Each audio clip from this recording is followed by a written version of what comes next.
Shane, can you hear us? Hi, Tariq. Thank you. Can you hear me? Yes. Thank you, Tariq. Shane from China Central Television, CCTV.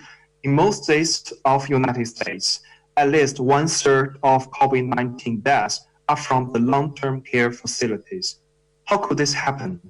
Or is it because of the idea of herd immunity that was discussed before in the previous briefing?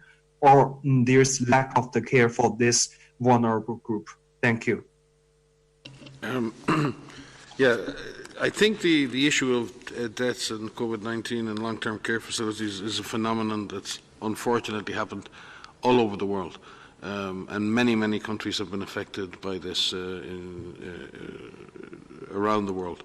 And in that sense, it is a tragedy, and we've spoken about that many times.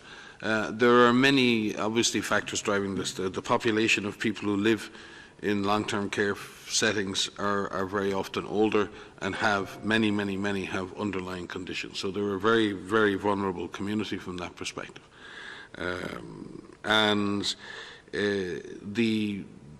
The long-term care sector is not like the hospital sector. It's people are living in very many different types of settings. It's not around the world. It's not a standardized setting, and some long-term care facilities can have many residents who are being served by a relatively small number of staff, who may or may not have lots and lots of training in healthcare provision and infection prevention and control, and those standards would vary greatly from country to country.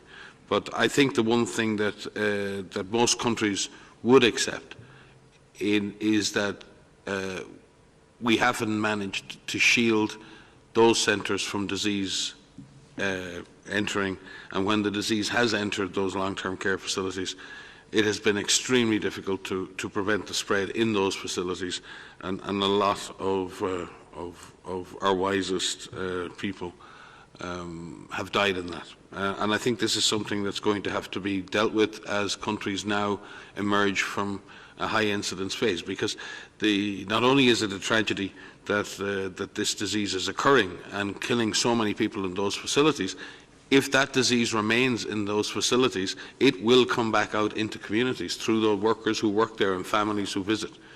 The DG has said no one is safe until everyone is safe. So we do have a duty of care to care for and protect our most vulnerable, our wisest, our most cherished citizens.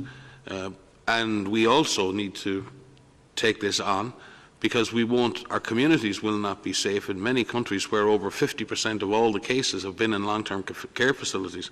And I can tell you that's a long list of countries. If you measure how many countries in this response have more than 50% of their cases in long-term care facilities.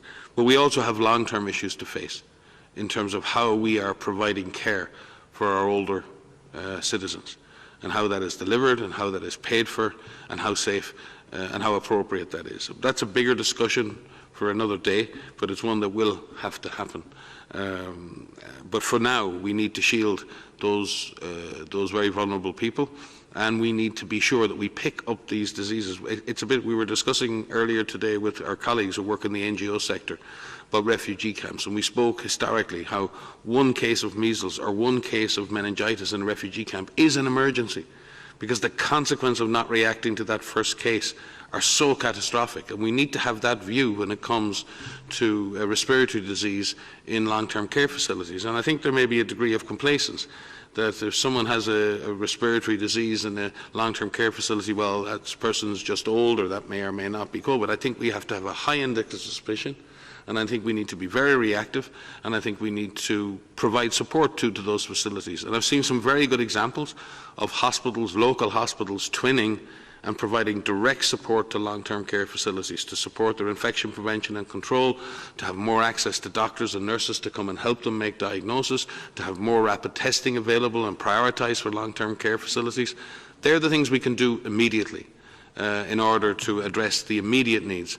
But I do think in the long term we will have to look at how we provide care and support for our, as I said, our older and most cherished citizens.